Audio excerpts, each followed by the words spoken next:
Round one's just around the corner, and it's time to lock and load, get ready for Vegas with a scoop team reveal. Now, this is my current draft. Some things are definitely going to change because I cannot stomach 4K left over to chase a bunch of cash cows in round two and three. And I'm not quite happy with the balance. But there are some players that I really don't want to get rid of yet. And that's probably going to happen in part two of Teamless Tuesday when the other six matches end up happening. So for now, this is what I have. I have Lucas, Brimson, Grant, Munster, Toa. That's probably a little different to most. A lot of people have the other 16 very commonly, maybe Haas as well. But those are probably the differences to a lot of other teams that I have. Many have two or three, probably not all of them, but anyway. So the theory behind my team at the moment is I have a lot of these Origin guys that I think I can probably hold all year. I'll go into that in a second. But first of all, the real main thing that's locking and loading this team structure at the moment is Dylan Lucas, a lot of money in the edges instead of the wing fullback, because wing fullback starts slow to begin the year. And one Harry Grant. Now his 15.6 ownership might seem pretty high considering Watson's only about 1.5 times that much. But I'm pretty sure over the last week or two, you've seen 3 times as many teams with Dylan Lucas in them as you've seen Harry Grant. I think that number is probably inflated from name value from the shall we say, less less dedicated people than we who aren't watching fantasy, who aren't keeping up, who aren't posting teams, all that type of stuff. Just the friendlies who check in a couple times a week, unlike us who spend far too much time on this. So I'm really keen on Grant, and I think he can be a really solid point of difference for me this year, but not because, he's low ownership, I must have him, because I genuinely think he's going to be good and a good reason to buy. Cook's going to be gone as a fantasy option. Little is competing with him at minutes of the Dragons. And Connor Watson, you are not going to own Connor Watson all year. If he makes Origin, he misses 6 out of 8 games. 6 out of 8 games in a row? No, but at least 6 games out of 24 this year. So let's have a look at why I've picked some of these guys now. I'm not doing the 2-day backup, 4-day backup, 5-day backup Origin, who's going to back up. It doesn't matter as much this year because the minor buyers, again, only have your starting 13. Makes it easier again to hold these Origin guns. And so the guys that use up some of their buys during those Origin major buy weeks are better to start with and have in your team all year, or more likely to, than your Watsons, your Teddies, your Turbos, and that, who you absolutely will have to sell at some point because they miss those 3 Origin games and those 3 buy games. So you can see all 4 of these Origin options that I have at the moment, well, other than Watson, all only have the one other buy. Grant and Munster, round 2, a little bit annoying, a bit tough, but might be able to loot some of these dodgy looking centres and halves. I think that's going to be really valuable and save me some trades in the long run. And plus, it just locks up Harry Grant there for all year. Great. I had Harry Grant as my only player that I had all year in 2023. And then last year it was Kuraz. If I end up holding 2 or 3 out of Grant, Haas, Munster, and Cleary all year, that's a big win in my books. Okay, so if we're going to talk about maximizing games, maximizing total points, we can't neglect the non-Origin guys. So the guys who replace these people who have 3 weeks that they play in those major buy rounds, the Roosters, the Dogs, and the Sea Eagles, instead of getting a turbo for the Origin period, you'd get a Ruben Garrick. You might even get lucky and get another forward, something like that. You would get whoever is replacing Watson and Angus, like Moriarty would be really good if Cheese isn't back by then, for example. Teddy, if he's non-Origin and doesn't make it in, with Edwards now looking like he's probably got one hand on that spot for the foreseeable future now as Teddy winds down. Teddy will be that guy if he doesn't make Origin. Teddy will be basically must-have territory in that case. There's few must-haves in the game. He would be pretty close if he doesn't make Origin because he plays all 3 Origin weeks and wing fullback gun. Okay, so that's enough talking about strategy. Let's have a look at some of these picks and go through why I've picked them over some alternate options. So I've got Dylan Lucas. Yep. Okay, a lot of people have, but you might see a distinct lack of Ruben Garrick in my team. Now, I've purely done that because I think Lucas is absolutely guaranteed to be a top 3 centre scorer this year. Garrick is a real good shot at it, but bit of a head knock worry, and also not quite a guarantee. Plus, wing fullbacks generally score a bit worse at the beginning of the year, and I don't think he'll run away too much as long as he doesn't randomly get an 80, which he can, but yeah. I'm going to go Lucas because I want to lock up this edge position. I'm trusting the guys like Tuilagi, Fefuayaki, White, Bateman, even Hosking still with the team list. I still don't love it. I'm trusting them all less and less and less and less. It just seems like it's turning into 2024 with those silly Roosters edges and all that Piakura nonsense. I don't want to fall into that again. So locking up one with Dylan Lucas with plans to move him into the centres probably relatively soon, especially if some good options pop up in the next couple of rounds and they can just slot straight in. Maybe I put Seyfarth there and I buy another cheap edge for my bench. I don't know. But for now, I like this setup because it gives me value across the board and also, well, looping options if I get another wing fullback. I don't currently have another wing fullback. So it's just those 3, and I might use Brimson to just bench loop.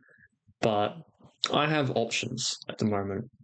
I like Brimson just slightly better than Greg Marshew, but it's pretty close. That Knights left edge looked very juicy, and at a similar price, I wouldn't tell you not to go Marshew. I loved owning Marshew in 2023. I think he's probably going to go back up to low to mid 40s at least this year. I just think, how good did Brimson look on the weekend? And that's kind of what I was expecting him to do. Not 2 tries a game, but I reckon that just shows he can hit high 40s or mid 40s in that role. His kicking split looked good with Campbell. I just like what I see there. So happy to take the looper for him in round 1. It's not as much money as Jaden Campbell. So yeah, that's it. That's pretty much my team. Go through some of the TLT, my thoughts on that in a second. But yeah, triple cheap halves with no Jesse McLean now. I think it's a little easier to take that. What's my cover like? Don't have a backup wing fullback for round 1, but I will from then on. Too many halves, a lot of mids. Lucas is my edge currently. Seyfarth will get edge, so he'll be edge cover. Watson will be hooker cover, and yeah, middle around. So I'm actually relatively well covered, especially if I take Tamale out and put him there. I could probably do with one extra wing fullback or centre to just bolster that up. And it's a shame Jesse McLean went down because I did prefer him to Cole for that backup and balance. But yeah, Coley, all 3 of these halves could make 200k just if they stay there. Okay, let's have a look at these team lists. Some of these people are really starting to catch the eye. I mean, we've got Starling with Paddy on the bench. Does Paddy, as the young guy, only take like 20 minutes, just eased into the NRL? Maybe he plays less than Levi would, but I don't think there's really enough justification to try for a Tom Starling. If Tom Starling is priced at 30.7, which he averaged last year instead of 33, I reckon it'd be a really good stab. But it's just a little bit too awkward, especially when we've got Watson and Marmazulis floating around. There's other options. You don't have to. Horse, this bench looks pretty good for him. I do wonder what Simi Sasagi is going to actually do compared to Matty Nicholson. He does play a fair bit of edge, but I would not be surprised if he goes into the middle a bit. The other situation that may happen is we get Horse moving to lock for 15 minutes to finish off Smithy's 80-minute lock position, and we get some variation of that. And Sasagi comes on a prop in the middle or something like that. I think it's probably worse for Hosking and better for Horse, but I mean, I don't quote me on that. It could be anyway, and I'm just not going to play Ricky Roulette this year. Ricky strikes again. It's different to what we suspected, and Nicholson could come in at any time. He's probably just biding his time in cup for a few weeks to get ready. But yeah, the bench that I do like, Fish is a lock. They have two forwards, bench edge, and is Halasima a yeah, I mean, look, they will play some middle, but they're not historical huge minute proper middles. That just really locks in Fish for at least 55 minutes, I'd say, and you have to take him at that price with that role, I'd say. It would get even better if Healy came onto the bench for no, probably not actually. He'd probably come in for one of these two, and maybe it wouldn't change that much. But yeah, at the moment, Fish is great. I like him better than Horse with this team lists, but it won't stop me from buying Horse. I reckon I'm not going to buy Horse, though. I just don't want to play Ricky Roulette this year. Metcalf is still a buy. Harris Tavita will kick more than Tamari Martin will, though. So probably dents his ceiling a bit. Maybe don't expect high 40s now, especially if the Warriors don't fire. Maybe he's just sitting on in and about that 10 points of value now, like low to mid 40s, and sits there. Still happy with taking him. RTS on the wing will be better than RTS in the centers, but by like 3 points, so don't go there. Chub Peaky is gonna eat some meters, but you'd want him at fullback instead. Now, the last of this game that I wanted to discuss, it's actually probably relevant. I mean, Fogarty's good, but like, do you want 8 halves? The answer is no. It's not this year. Not this year. Tamale, now that McLean's gone, I think you have to take Tamale to have some security in how many wing fullbacks that you can actually pick and have available. If you don't pick Tamale and one of the wing fullbacks ends up going down or not being named in TLT, you're probably going to be pressured into buying some guys you might not otherwise really like. Especially if there's some early shuffling going on, like with potentially the Roosters backline, if Billy Smith's back early, or maybe the Wonganita will say goes to reserve grade for a bit. I don't know. But I think you really need to lock in Tamale now just because he's got that updated duel. Got that updated duel now, which is great. You can put him in your wing fullbacks. And yeah, if for some reason like Munro wasn't named, or you don't like Munro anymore, which I don't, with Latrell gone and Murray gone, that attack's going to dry up. I think the options are falling off, and putting Tamale in your wing fullback is just so much easier, especially locking in some points before you see the rest of the team lists. Okay, so let's move over to this second game now. This is the bit that This probably means Jesse is 2 injuries away from being in the team, and that just kills him. That rules him out as an option.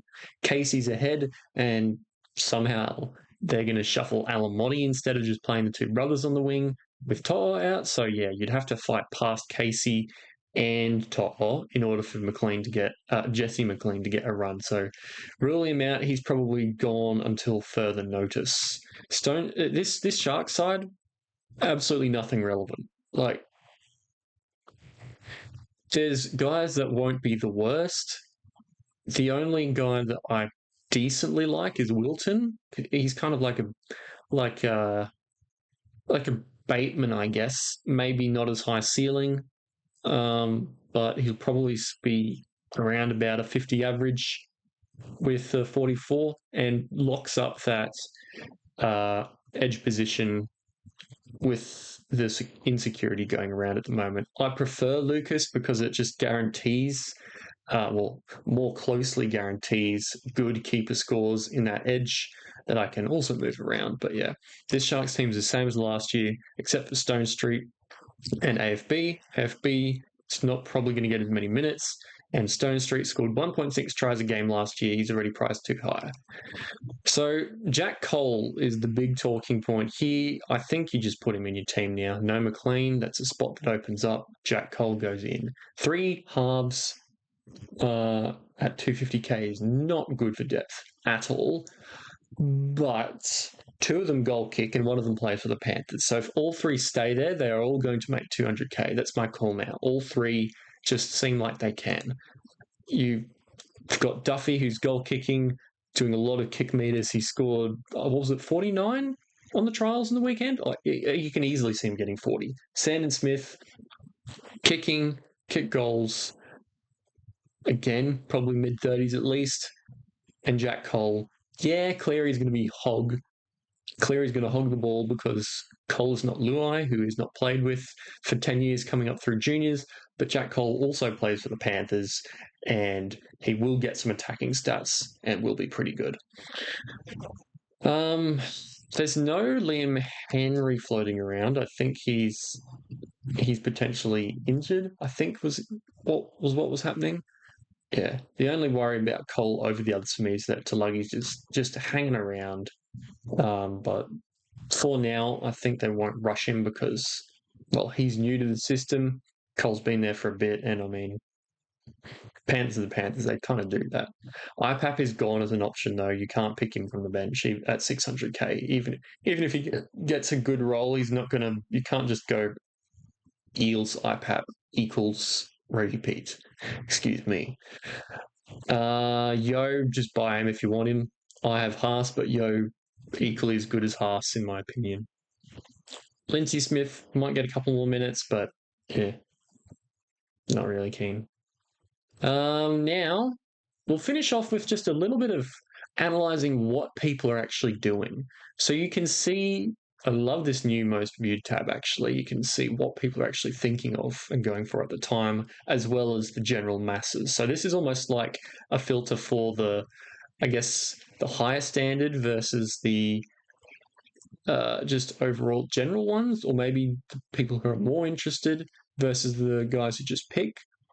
But I'm just spitballing. It's very interesting to see it this way. Hosking with Tasagi named instead of Nicholson is unsurprising. You just want to double check.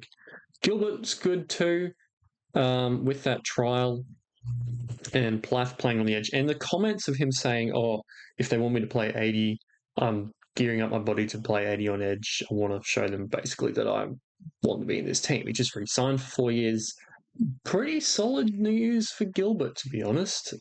So yeah, I don't have him. Something feels off with him, and I don't know what it is. It's probably the fact that he's coming back from so long and hasn't been a keeper before.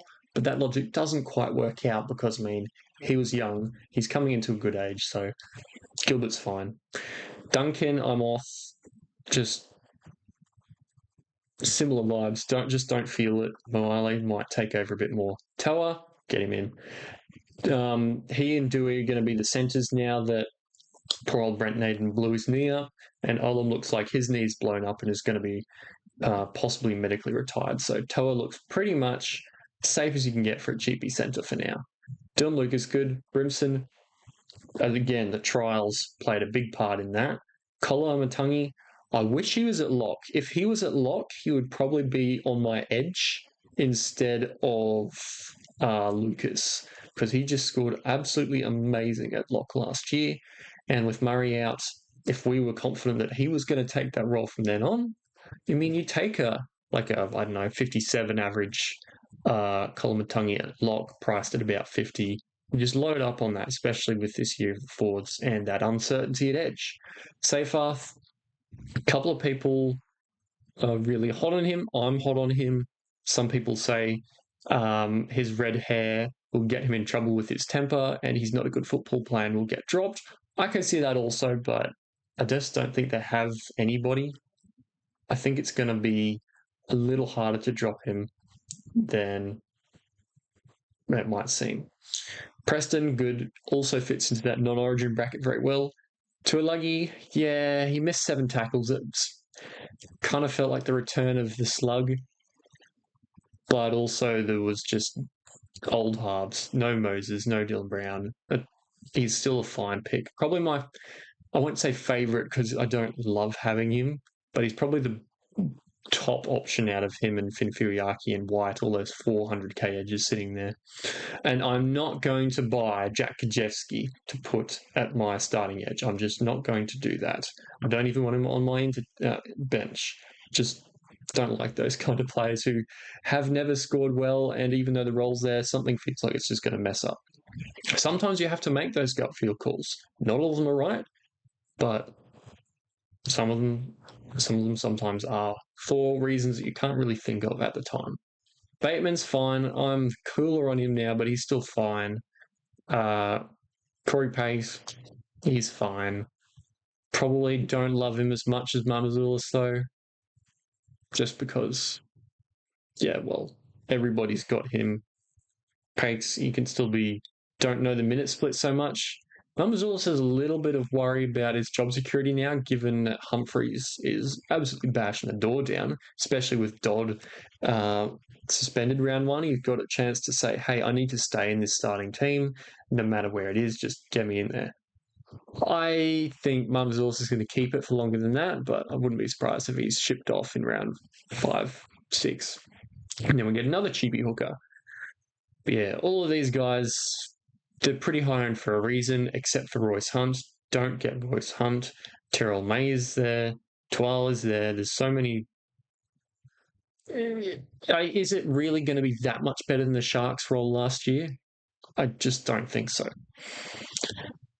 And that's about it. Yeah. People are going cold on Munro as well. Not surprised with Latrell being out.